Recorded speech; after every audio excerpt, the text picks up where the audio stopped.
Bonjour à tous, bienvenue dans ce webinaire sur le thème de Cash is King et l'importance d'une bonne stratégie de gestion des coûts pour générer des liquidités.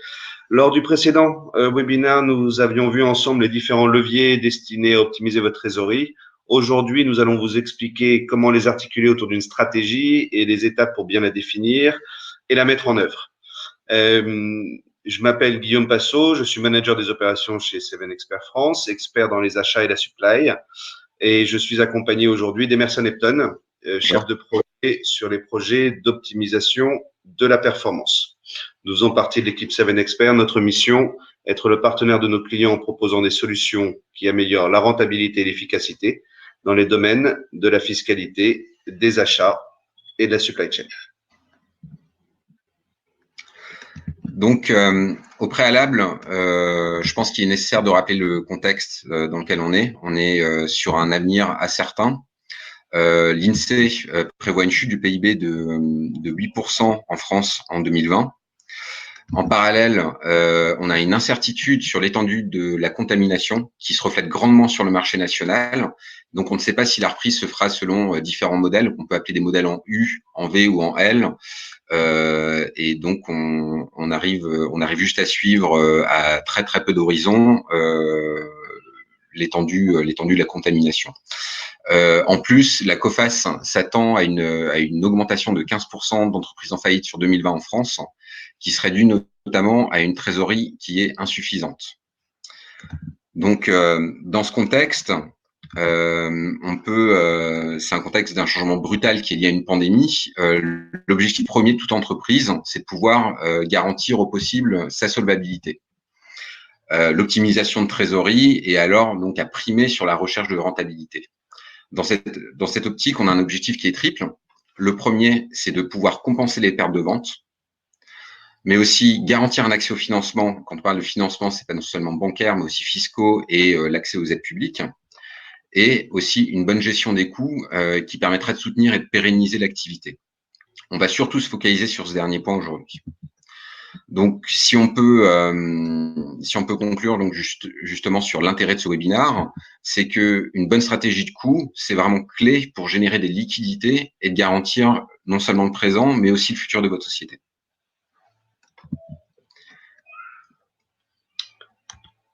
Quatre variables composent une stratégie d'optimisation des coûts efficace. D'abord, c'est les actions d'optimisation que vous pouvez mettre en œuvre. C'est la manière dont elles vont être articulées dans le temps, la nature et l'impact des dépenses et votre panel de sous-traitants. Si on commence par regarder les actions d'optimisation, elles sont nombreuses et il appartient de les classifier en trois leviers. Vous avez le premier levier, classifié en levier selon l'horizon de leur champ d'action et leur impact sur la rentabilité. Les actions à levier financier que vous pouvez mettre en place très rapidement ont un effet direct sur votre trésorerie, mais un impact modéré.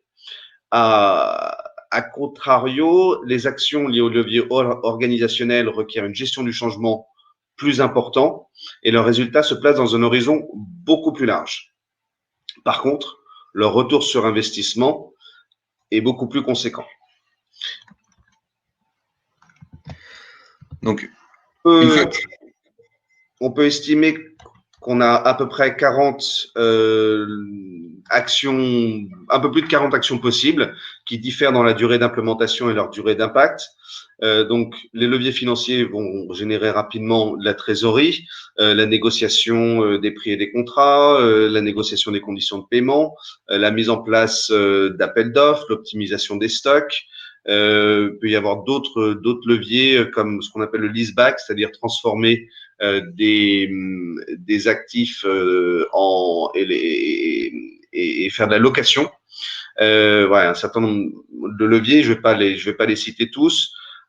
Sur les leviers techniques, donc c'est les leviers qui permettent de limiter le besoin en trésorerie et qui s'inscrivent plutôt dans une démarche durable, c'est la standardisation, travailler sur le sourcing stratégique, optimiser les volumes d'achat, la gestion contractuelle.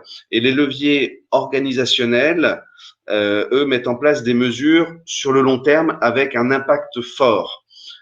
C'est l'optimisation de l'organisation, c'est travailler sur le lean manufacturing, c'est revoir, repenser votre organisation supply chain, l'intégration verticale, le make or buy. Voilà, on ne va pas tous les lister, mais vous avez ici une liste de différentes actions qui peuvent être mises en place sur les leviers financiers, techniques et organisationnels. Donc à ce stade, vous avez identifié les différentes actions que vous pouvez mettre en place. Maintenant, ce qui est important, c'est de pouvoir les situer dans le temps pour mieux apprécier leur impact et les planifier. Donc, comme le disait Guillaume, il y a des actions à court terme, comme générer des liquidités, réduire immédiatement les coûts, ou encore sécuriser la chaîne d'approvisionnement qui permettent de générer tout de suite un flux de trésorerie. Alors, pour prendre le relais, ces actions qui ont un impact un petit peu faible, elles peuvent être suivies d'actions à moyen terme qui peuvent prendre le relais et vous permettre de pérenniser l'activité.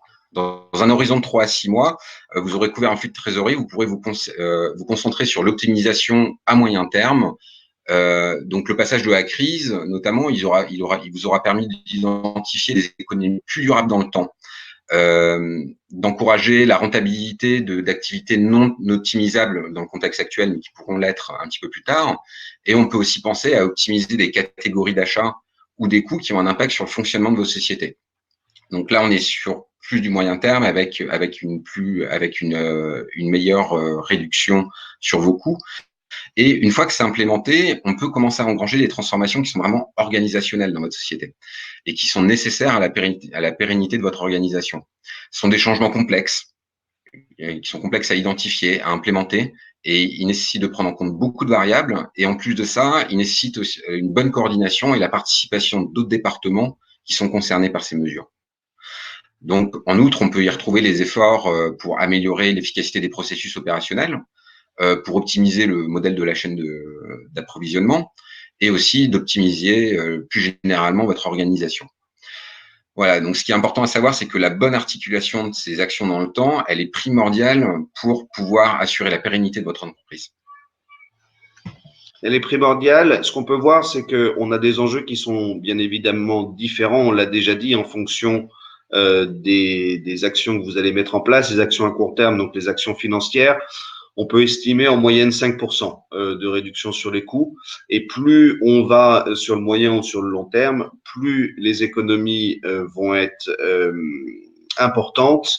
Et on peut parler en moyenne de 10% à peu près sur les actions à moyen terme, avec un investissement bien sûr plus important.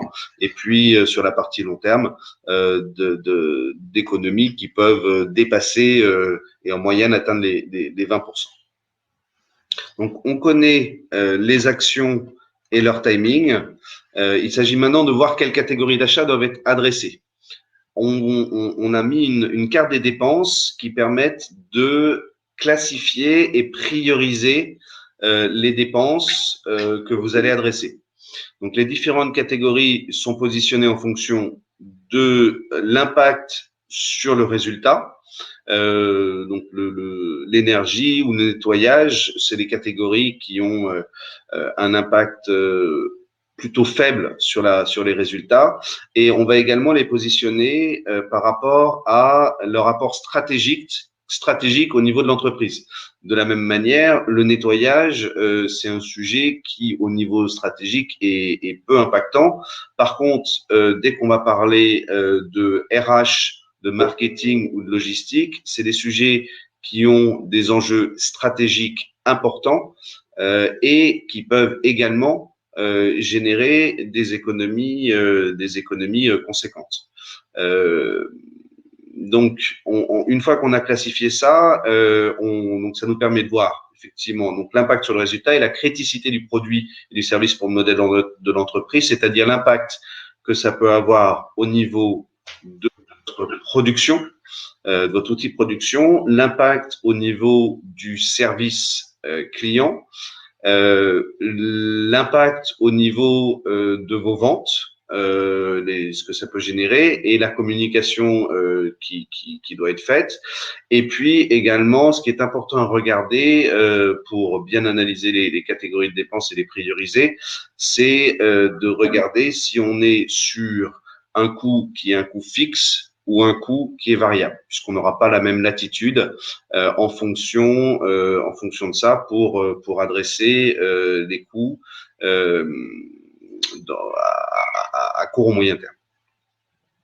Le dernier élément, une fois qu'on a regardé l'ensemble de ces sujets, donc les catégories de dépenses, c'est de regarder quel est votre marché fournisseur. L'analyse complète du marché permet de connaître la nature de la relation fournisseur et de savoir comment aborder l'optimisation d'une catégorie. Ce qu'on peut utiliser, et ce qu'on utilise en général pour déterminer la nature de la relation fournisseur, c'est la matrice Krajcik. C'est un outil efficace et on va pouvoir positionner les catégories d'achat selon leur impact financier et la complexité de leur approvisionnement. Par exemple, ce qu'on appelle les achats leviers, c'est des achats qui ont un risque qui sont peu complexes, un risque sur les approvisionnements qui est limité, mais sur lequel on va avoir un impact financier important. On est en position de force sur le marché et le fournisseur est plus à même de vous proposer une offre compétitive. Les achats stratégiques peuvent tout autant être générateurs de valeur, mais on est sur des éléments, des catégories qui sont plus risquées, souvent conditionnées par des marchés oligopolitiques. Et la meilleure approche dans ce cas-là, c'est de développer des partenariats, des alliances avec vos fournisseurs stratégiques, voire d'envisager une intégration verticale. Sur des sujets peu complexes et sur lesquels vous avez un impact financier relativement faible, on est sur des fournisseurs pour lesquels vous pouvez mener des appels d'offres et faire des passations de marché. Sur les achats et les fournisseurs qui sont critiques, puisque vous avez une forte complexité, un risque sur les appros et un investissement financier limité, là, le levier sur lequel on va travailler, on n'aura pas forcément des leviers financiers, on est plutôt sur une sécurisation des approvisionnements. Donc, ne mettez pas en danger votre relation fournisseur avec ses prestataires et ses fournisseurs. C'est des achats qu'on appelle critiques et sur lesquels les leviers financiers sont peu importants. Sécurisez d'abord vos approvisionnements sur ce sujet. Donc, en conclusion, connaître toutes les variables disponibles et leur impact est essentiel pour définir votre stratégie optimale et prendre les meilleures décisions. Ce que je vous propose maintenant avec Emerson, c'est d'illustrer la méthodologie qu'on vient de vous donner avec un exemple pratique qui est un exemple sur l'énergie. Et donc, je vais laisser Emerson vous présenter ce sujet. Merci Guillaume. Donc, effectivement, on a un client qui évolue dans le secteur industriel, plus précisément dans l'injection plastique. Il réalise un chiffre d'affaires annuel de plus de 100 millions d'euros et il dispose de 2 sites de production en Espagne. Son coût annuel en énergie est à peu près de 700 000 euros via un approvisionnement en haute tension et il a une échéance contractuelle avec son prestataire qui est d'octobre 2020. Alors malheureusement, ce client il se trouve très affecté par la crise. Il y a un de ses sites qui est fermé et l'autre fonctionne uniquement à 50%. Mais à partir de là, il y a quand même des opportunités qui sont liées à ce contexte qui peuvent émerger. Donc, dans cette optique, il y a 2 questions qui sont élucidées. La première, c'est quel est l'impact de ces dépenses en énergie. Là, on peut voir que, par exemple, c'est pas un achat de matières premières, mais que l'impact financier, il reste quand même tout à fait important. Aussi, la deuxième question à se poser, c'est quel est le type de relation avec le fournisseur, comme Guillaume l'a montré tout à l'heure avec la matrice. Là, on peut voir qu'il n'y a pas de dépendance accrue sur ce marché. Donc, au final, on a une marge de manœuvre qui est disponible pour optimiser des achats en énergie. Donc, à partir de là, c'est intéressant de faire une analyse sur la composition de ce que c'est aujourd'hui le coût en énergie. La nature de ce coût, elle est complexe, elle dépend de plusieurs variables. La face visible de l'iceberg qu'on peut voir, c'est le coût d'abonnement et le coût de consommation, mais c'est qu'une partie visible du coût de la facture, parce que celui-ci, il va être affecté par énormément d'éléments, comme par exemple la marge commerciale, les conditions de paiement, la puissance demandée, les plages horaires, le type d'installation, etc., etc. Mais ce qu'on peut voir à partir de là, c'est que ces éléments de coût, on peut les catégorifier au cœur des leviers dont on avait parlé tout à l'heure, du court au long terme.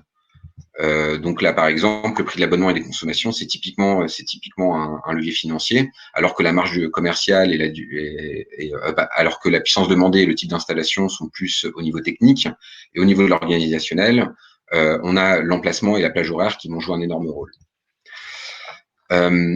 Ainsi, la planification des différents leviers va établir des actions à court terme qui vont avoir un impact limité, mais rapide. Par exemple, la réduction de la puissance souscrite, la négociation des prix des contrats, alors sachant qu'en ce moment, c'est le moment idéal compte tenu des prix actuels du pétrole et d'autres matières premières pour pouvoir les renégocier, et la négociation des conditions de paiement. Chacune de ces actions peut vous faire économiser 4 à 5% de vos dépenses. Une fois que vous avez activé ça, il y a des optimisations techniques qui s'inscrivent dans la durée qui sont envisageables. Donc, comme par exemple optimiser les équipements. On peut aussi mettre en place une base de consommation et faire une adéquation de la puissance au réel de ce qui est consommé. Donc au final, chaque action peut vous faire gagner de 5 jusqu'à même 15% de vos dépenses. Puis, au bout de 6 mois, il sera judicieux de commencer à actionner les leviers organisationnels. Vous aurez à ce moment-là un meilleur horizon pour le faire. Donc, par exemple, optimiser l'emplacement de la ligne de production, ça va beaucoup jouer. Et aussi mettre en adéquation des chiffres de production sur des tranches horaires qui sont plus avantageuses. Ces actions vont avoir un fort impact sur l'organisation, donc il est nécessaire vraiment de bien les planifier en amont avec l'implication de tous les départements qui seront concernés. Donc, ce qu'on peut dire là-dessus, c'est que dans l'état actuel, on a d'ores et déjà identifié pour notre client des leviers financiers court terme qui sont nécessaires à la pérennité de sa trésorerie. On est encore au début de la crise, mais on peut déjà voir toute la marge d'optimisation qu'on peut mettre en place déjà sur les premiers mois. On lui a conseillé de réduire sa puissance contractuelle qui ne sera pas consommée dans le cadre de sa baisse d'activité. Et là, il y a un impact de 40% sur sa facture mensuelle, soit à peu près 12 000 € par mois d'économie. Une renégociation de ses prix de consommation via un prolongement d'1 an de contrat, ça lui fera aussi économiser 3 000 € par mois. Et aussi, on va l'accompagner sur une négociation des futures conditions de paiement en allongeant le délai de paiement de 30 à 60 jours, ce qui va lui permettre de générer une économie de 30 000 € par mois. Donc, si on prend tout ça ensemble, l'ensemble de ces actions à court terme, elle permet déjà de lui faire économiser 45 000 € dès le premier mois d'implémentation. Donc, à partir de ce moment-là, on peut voir qu'il y a un réel gain et une réelle optimisation des coûts, même sur du très très court terme, ce qui permet de gérer la trésorerie. Merci Emerson. Effectivement, on a, pour finir sur ce cas, on a bien évidemment des économies qui sont récurrentes, puisque l'économie récurrente, elle est de 15 000 € par mois. Mais ce qui est important, on l'a dit et on le répète, à court terme, c'est la trésorerie. Et la renégociation des conditions de paiement apporte un décalage de trésorerie de 30K qui est primordial dans la situation actuelle. Pour conclure sur la présentation et avant de passer aux différentes questions que vous pourriez avoir, un rappel des différentes recommandations. Analyser toutes les variables. Donc, on l'a dit, hein, l'ensemble des dépenses, des actions qui peuvent être mises en œuvre, le planning et l'articulation dans le temps, la nature et l'impact des dépenses et votre relation avec votre prestataire.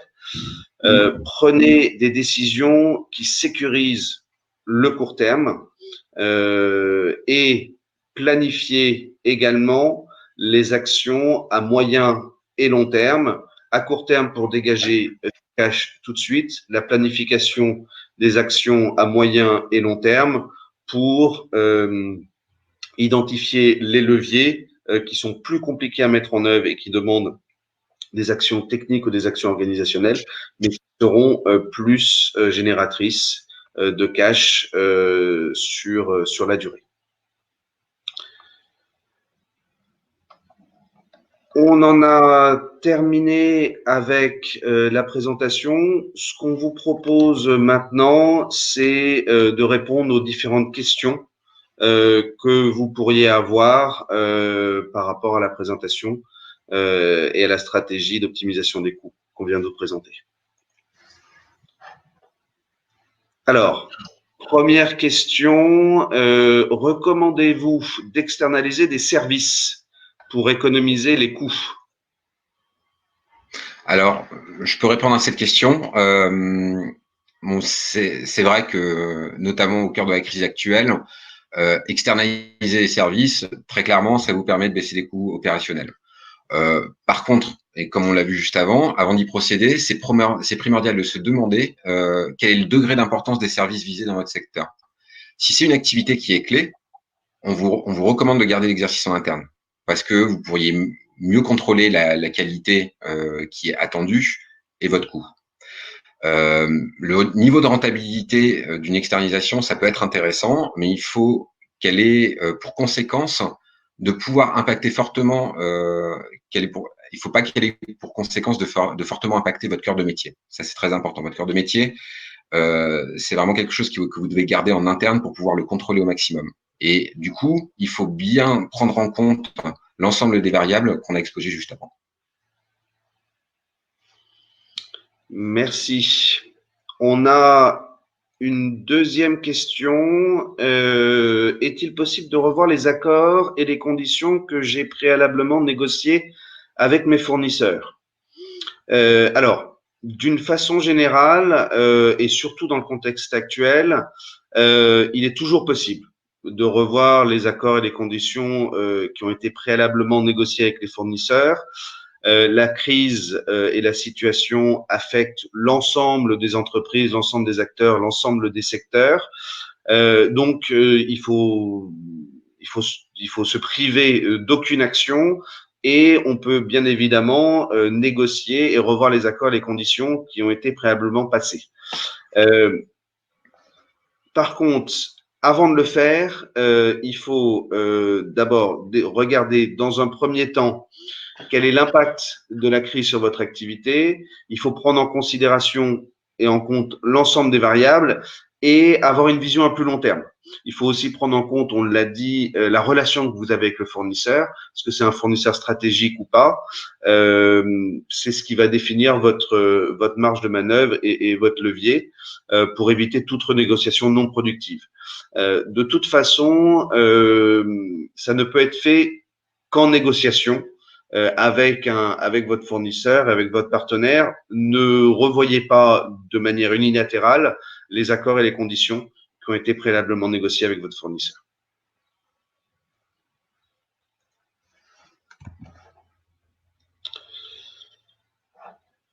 Alors, une autre question, comment aborder la question des conditions de paiement lors d'une négociation avec un fournisseur?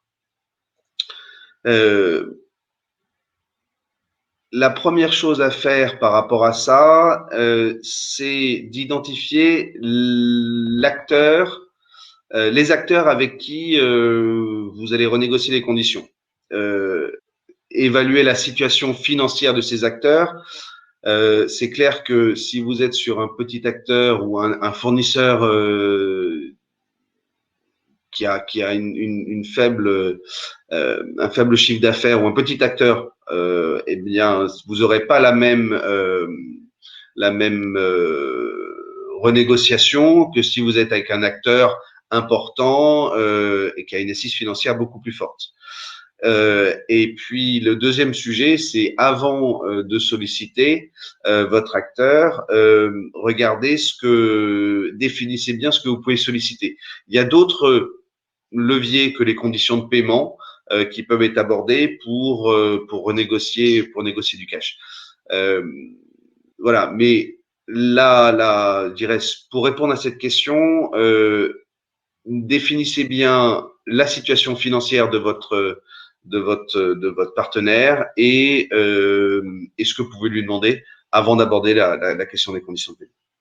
Mais tout est négociable, tout peut être revu à partir du moment où vous trouvez un accord commun. Ça peut également être contrebalancé par un certain nombre d'autres leviers de négociation. Ça peut être une augmentation des commandes, ça peut être une ristourne sur le prix. Voilà. Définissez bien ce que vous mettez en balance et la situation financière de votre partenaire.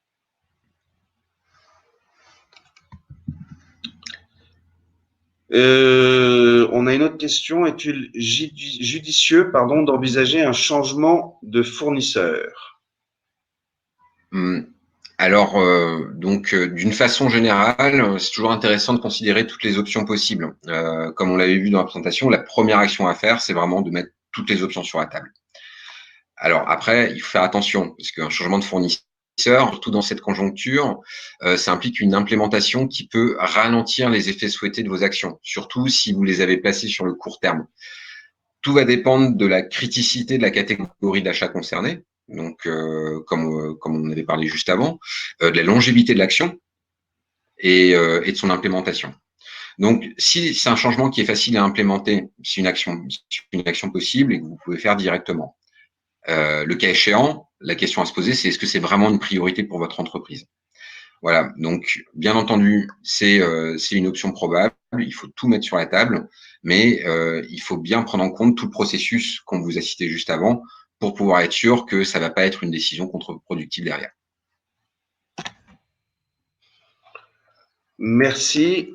On a une autre question. J'ai un fournisseur qui lui-même sous-traite la prestation. Puis-je faire appel au sous-traitant directement pour ne pas payer un intermédiaire? Alors, vous avez une relation normalement contractuelle avec votre prestataire. Moi, je recommande d'abord de revoir les conditions et sa marge sur son intermédiaire en tant qu'intermédiaire sur le sujet. Je ne recommande pas, sauf s'il n'est pas en mesure d'assurer lui-même la prestation, il n'est plus en mesure d'assurer la prestation, de changer et de passer par son fournisseur direct. Je préconise plutôt de revoir le montant de sa marge à court terme et de voir les conditions commerciales qui peuvent s'appliquer. Voire de renégocier également, de voir si il ne peut pas y avoir une renégociation de votre partenaire avec son sous-traitant pour réduire le coût global de la prestation.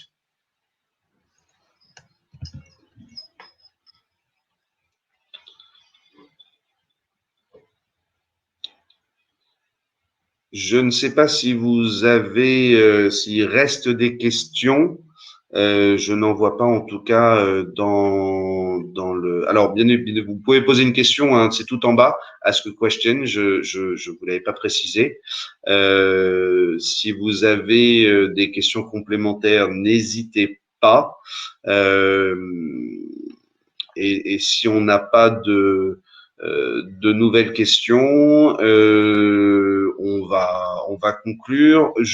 On a un petit questionnaire qu'on vous demande de bien vouloir remplir, qui permet de mesurer votre satisfaction par rapport à la présentation qui a été faite aujourd'hui. Nous allons faire de nouveaux séminaires dans les jours et les semaines à venir. On vous tiendra informé sur le site 7expert.com fr et notre LinkedIn, Seven Expert France. N'hésitez pas à consulter régulièrement pour être informé. Le webinaire sera également mis en ligne en replay pour ceux qui n'ont pas pu le voir en live.